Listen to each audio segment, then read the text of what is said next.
మహాభారతం 37 ద్రౌపది ఆందోళనతో శ్రీకృష్ణుడిని ప్రార్థిస్తుంది. దుర్వాసుడు తన శిష్యులతో కలిసి వస్తుండటాన్ని దూరం నుంచే పాండవులు చూస్తారు. సాదరంగా వాళ్లకి ఎదురేగి ఆహ్వానం పలుకుతారు.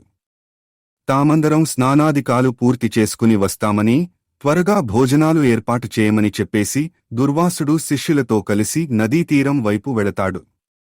ధర్మరాజు, ఆయన సోదరులు అక్షయపాత్ర ఉంది కదా అనే ధైర్యంతో చకచకా ఏర్పాట్లు చేయడం మొదలుపెడతారు. దుర్వాసుడు అనేకమంది శిష్యులతో రావడం, వాళ్ల భోజనాలకి ధర్మరాజు ఏర్పాట్లు చేస్తుండటం ద్రౌపదికి ఆందోళన కలిగిస్తుంది.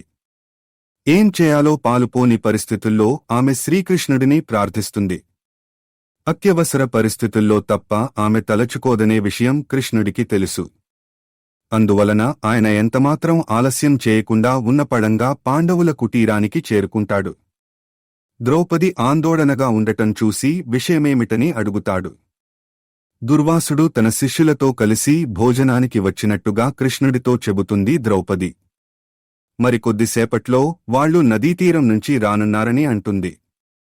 ధర్మరాజు వాళ్లు చేస్తున్న ఏర్పాట్లను గురించి ప్రస్తావిస్తుంది. అక్షయపాత్ర వలన ఎంతమందికైనా ఆతిథ్యం ఇవ్వొచ్చు, కోరిన ఆహార పదార్థాలను ఏర్పాటు చేయవచ్చు. కాని అక్షయపాత్రను ఆ రోజున శుభ్రం చేయనంతవరకే అందుకు అవకాశం ఉంటుంది. పాండవులు భోజనాలు చేసిన తరువాత తను కూడా భోజనం చేశానని, అందువలన అక్షయపాత్రను ఆ రోజుకి శుభ్రం చేశానని అంటుంది ద్రౌపది.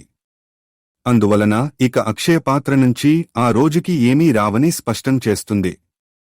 ఆకలితో వచ్చే దుర్వాసుడికి ఆయన శిష్యబృందానికి ఏం చెప్పాలని ఆందోళన వ్యక్తం చేస్తుంది.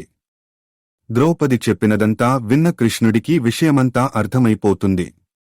దాంతో ఆయన అక్షయపాత్రను ఒకసారి తీసుకురమ్మని ద్రౌపదితో అంటాడు. ఆమె అది తీసుకొచ్చి ఆయన చేతికి ఇస్తుంది. అక్షయపాత్రను పరిశీలనగా చూసిన కృష్ణుడికి ఒకచోట అంటుకుని ఉన్న ఒక అన్నపు మెతుకు కనిపిస్తుంది. ఆ మెతుకుని తీసుకుని ఆయన తన నోట్లో వేసుకుంటాడు. ఇక దుర్వాసుడుగాని ఆయన శిష్యులుగాని భోజనానికి రారని, కంగారు పడవలసిన పనిలేదని కృష్ణుడు చెప్పడంతో ఆమె ఆశ్చర్యంగా చూస్తుంది.